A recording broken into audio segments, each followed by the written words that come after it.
Cake cut చేసి పక్క పెట్టినా కేక్ కట్ చేసినాక ఉత్త కొట్టు.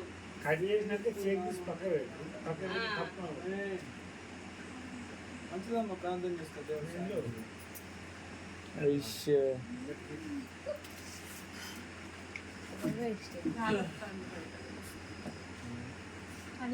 పెళ్ళైందా ఉందా? అది పెట్టేది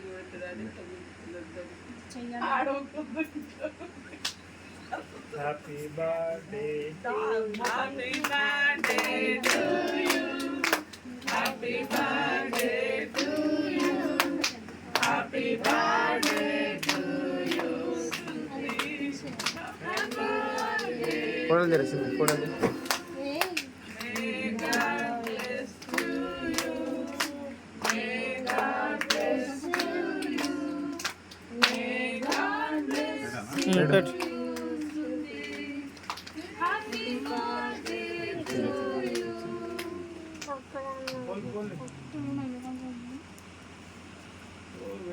అన్నాలు